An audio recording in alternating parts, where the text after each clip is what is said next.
My niece needed a car to get to her first job.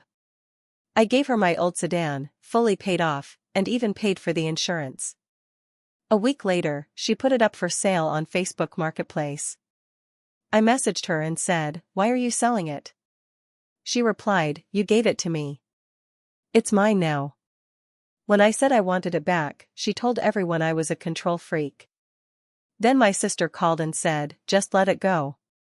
She's young." I reported the sale. Now they're all saying I betrayed the family. I'm 54 and live just outside Kansas City, Missouri. Been working in warehouses most of my life. I don't make a ton, but I live simple. I've never been flashy. Just steady. I've always believed in helping family, even when they don't always deserve it. This story is about my niece, Sarah. She's 19. My sister Janine's daughter. I've always tried to help them where I could. Janine's been on her own since her ex left, and Sarah and her little brother grew up mostly without a father. I stepped in sometimes. Covered a few bills here and there, fixed stuff in their house, bought school supplies when things were tight. Never asked for anything back. A few months ago, Sarah called me. She was excited. She had just gotten her first real job, part-time at a grocery store over in Independence. She was proud, and I was proud of her too. But there was a problem: the store was too far for the bus, and Janine's car was a mess, barely running. So I told her she could have my old car. A 2006 Honda Accord. Not flashy, but dependable. That thing got me through years of rough commutes and bad weather. It had a lot of miles, but it still ran like new. I had a newer truck now, so I didn't need it. I figured giving it to her would help her get her life started. Not only did I give her the car, I also paid 6 months of insurance up front to make sure she was covered. She cried when I gave it to her. Told me she couldn't believe it. I felt good. Like I did something that mattered. I gave her one rule: use it to get to work and take care of it. That's it. A week later, I'm sitting on the couch at home scrolling through Facebook, and what do I see? A post on Marketplace. 2006 Honda Accord, $3,500 OBO. Runs great. Come check it out. I stared at the pictures. I knew every scratch and dent on that car. That was my driveway in the background from the day she came to pick it up. At first, I thought maybe someone stole her account. Or maybe she was just messing around. So I messaged her. "Me, why are you selling the car?" She responded fast. "Sarah, you gave it to me. It's mine now." I was stunned. I didn't know what to say at first. So I just said the first thing that came to mind. "Me, you said you needed it to get to work." "Sarah, I found a ride. I'd rather have the cash. Don't be weird about it." Weird? I gave her a damn car and paid the insurance. And she's flipping it like a used blender? I called her. She ignored it. I called again. Voicemail. So I called Janine. "Me, did you know Sarah's selling the car?" Janine sighs. "Yeah, she mentioned it." Me, I didn't give her that car to sell. Janine, "Well, you gave it to her. It's hers now." Me, I gave it to her to help her out. Not so she could make a quick buck. Janine, "She's young. Let it go." That hit me like a punch in the gut. No thanks. No respect. Just let it go. I hung up. My phone started blowing up after that. My cousin Mark texted me, asking why I was being petty over a used car. My aunt messaged me, telling me to stop starting drama. Then I saw Sarah's post on Facebook. Some people give gifts and then try to control your life. So toxic. Be careful who you trust. My blood pressure shot through the roof. I sat there, just staring at the screen. She had blocked me, so I couldn't respond. But I saw the comments. "OMG, that's so messed up. You don't need that negativity in your life. Good for you, sis. Sell that car. But there were also a few who weren't buying it. Didn't he pay the insurance too? Wait, who has the title? That's when I remembered I never gave her the title. I still had it, tucked away in a folder in my file cabinet. I never meant to keep it permanently, I just hadn't gotten around to the paperwork yet. But now? That changed everything. Also, the insurance policy? Still under my name. She hadn't changed anything. So I made a decision. I went down to the police station and filed a report. I showed them the title. Showed them the Facebook post. Gave them the text messages. Told them the whole story. 2 days later, I get a call. The car was found, already sold to some college kid. He hadn't registered it yet, and when the cops called him, he gave it up without a fight. Said he didn't want trouble. The car was towed back to a city lot, and I picked it up the next day. Then came the explosion. Sarah and Janine showed up at my house, banging on my door, screaming loud enough that the neighbors came outside. Sarah, you thief. You're insane. Janine, you humiliated us. You betrayed your own family. I didn't open the door. I stood in the window and watched. I didn't say a word. Let them scream. After a while, they left. But that wasn't the end. Sarah went on another social media spree. He called the cops on me over a car he gave me. He stole it from the guy I sold it to. He's obsessed with control. But this time, people weren't so quick to believe her. Didn't you post it for sale before it was even in your name? You blocked him and sold it anyway? This is shady. She deleted most of it after a few days. I didn't say anything.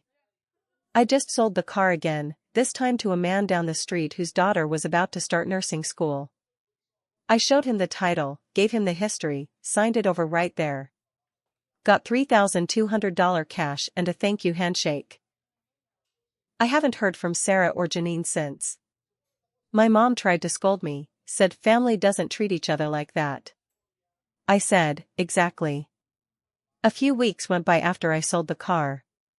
I figured it was over. They got their lesson, I moved on, and everyone could go back to their own lives. I was wrong. One afternoon, I stopped by my mom's place. She's in her 70s now, lives in a small senior complex not far from me. I usually bring her groceries once a week. When I walked in, she looked upset. Not sick, just off. She didn't even look me in the eye when I put the bags down. Me, everything all right? She said, real quiet, I had Sarah here the other day. I didn't say anything. Just waited. She looked at me and said, she told me you threatened her. I blinked. Me, what? She said you threatened to ruin her credit, that you said you'd make sure she couldn't get a loan or buy a car ever again. She was crying. She said you scared her. I felt a wave of heat rush through me. Me. That's a lie. I never said anything like that. Never even spoke to her after she blocked me. Mom stared at me like she didn't know who to believe. And that hurt more than anything. Me, you know I wouldn't say something like that. She didn't respond. Just started putting the milk in the fridge. That night, I sat in my truck and just thought. Sarah wasn't done. She couldn't admit she'd messed up, so she was trying to flip the story. Make me the villain. Then another bomb dropped. I got a letter in the mail, a notice from a lawyer.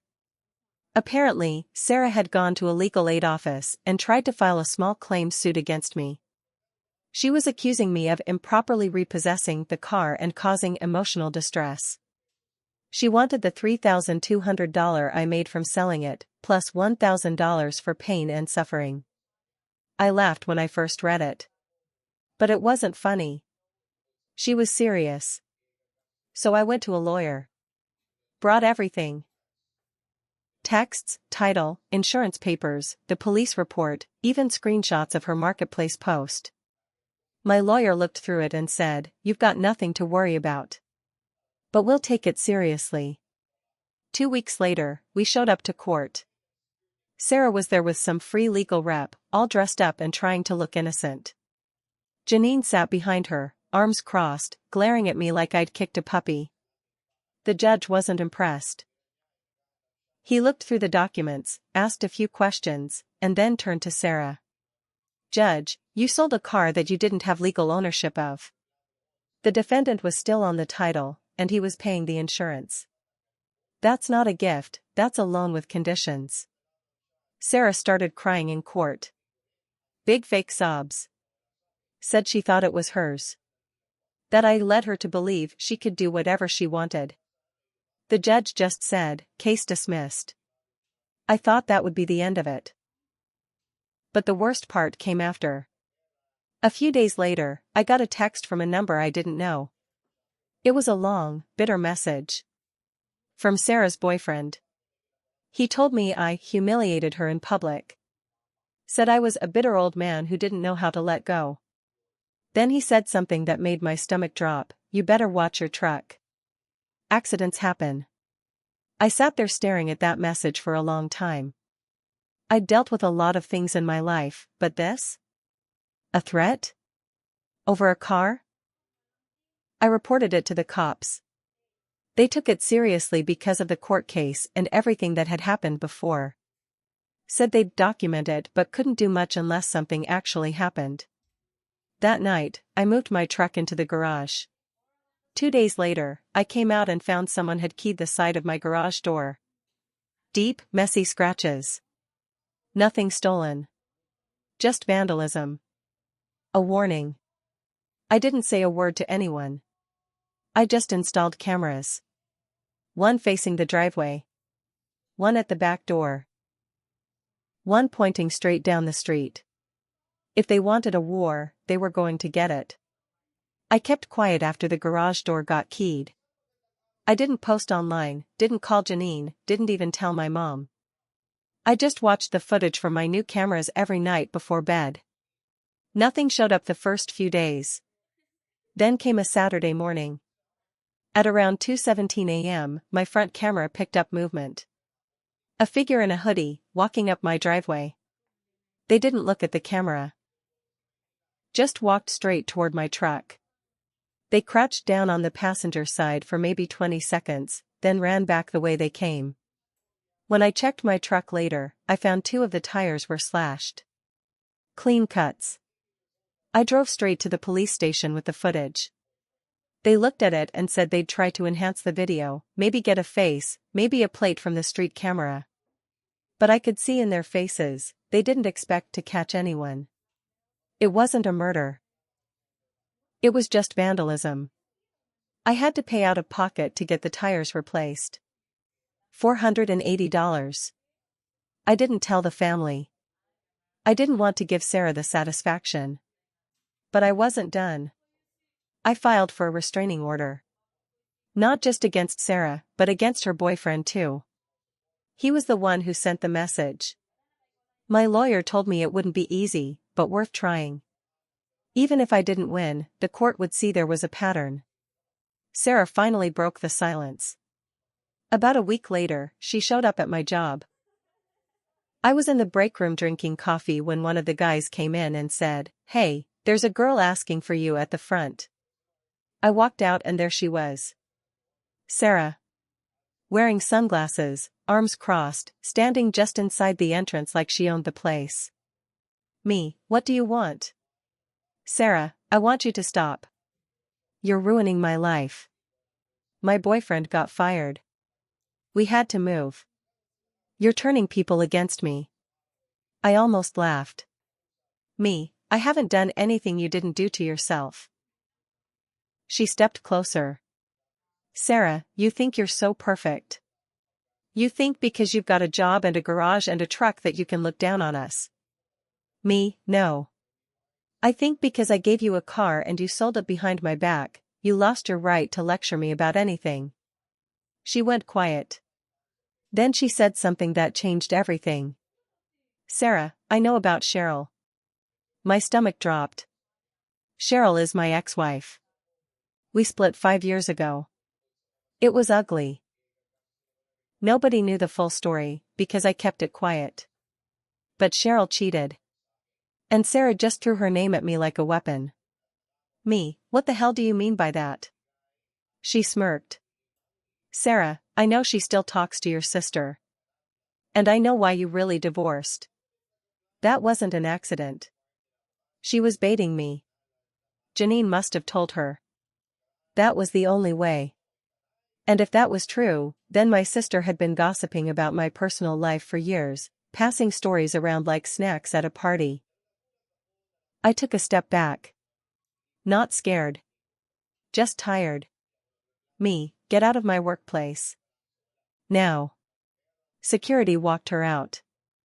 Later that night, I did some digging. I hadn't spoken to Cheryl in years, but I still had some of her old emails. I checked them again. Password resets.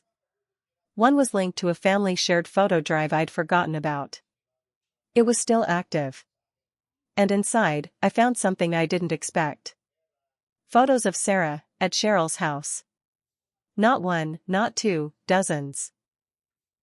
Dates lined up with when she claimed she couldn't afford gas or couldn't make it to work. Turns out, she'd been driving the Honda to Cheryl's place the entire time. And then it clicked. Janine and Cheryl had been in contact. Sarah didn't just act alone. She had backing. Maybe even encouragement. That whole family had been laughing behind my back. They didn't just take the car. They used it as a way to remind me that in their eyes, I'd always be the fool. But not anymore. I stared at those photos for a long time. Sarah on Cheryl's porch. Sarah laughing in Cheryl's kitchen. A few had Janine in the background, holding a drink. They weren't just visiting. They were close.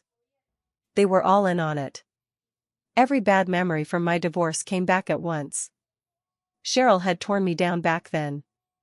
Took half my savings, spread lies, made sure people saw me as cold and difficult. I kept quiet about her cheating because I didn't want to destroy what little respect she still had in the family. I thought I was doing the right thing. I was wrong. Keeping quiet let her rewrite the story. And now Sarah had taken her side. Used what little I gave her as a weapon. Janine helped her. Probably encouraged her. And I'd sat there like a chump, thinking I was helping family. I'd had enough. I dug deep. Found every receipt, every email, every insurance bill, the police report, the court record. I put it all in a neat folder. Then I called Cheryl. She answered on the second ring, like she was expecting me. Cheryl, wow. Thought you were dead. Me, I've got something you're going to want to see. And so does your employer. She paused. Cheryl, what are you talking about? I smiled. See, Cheryl worked in real estate. Her reputation mattered. And those pictures. Sarah on her porch, the background showing a for rent sign for one of her listed homes, made it clear Cheryl had been housing someone who committed insurance fraud and vandalism. She hung up fast. But I wasn't done. I mailed copies of the file to her office, her boss, and her landlord. I filed a complaint with the state real estate board. I filed a report with her HOA for running unauthorized subletting or hosting. Then I went after Janine. I sent the same file to every relative who had messaged me during the drama. I added screenshots of Sarah's posts. Highlighted the part where she lied about the threat. Included her boyfriend's text. I wrote, "You said I was controlling. You said I humiliated her. Now here's the truth." The fallout was fast. Cheryl lost 2 clients that week. Her name got dragged into an HOA fight. Janine's landlord got wind of the vandalism complaint and started the process of checking surveillance in the area. Her lease wasn't renewed. She moved 2 towns over into a smaller place. Sarah? She tried to lay low, but it was too late. Her boyfriend left her. She dropped out of her job training program. Word got around, nobody wants to hire someone with court records and vandalism tied to their name. And me? I'm not perfect. I should have spoken up years ago. Should have told people the truth when Cheryl walked away clean. I let shame and pride keep me quiet, and they used that silence to paint me as bitter. But not anymore. Now they all know who I am. What I'll do when you lie to me. When you spit on a gift. Mom eventually called. Said maybe things went too far. I told her, maybe they did. But they started it. I still see Sarah's Marketplace account pop up now and then, trying to sell used furniture or knock off makeup. But no more cars. That door is closed. Family or not, I don't forget betrayal. And I sure as hell don't forgive it.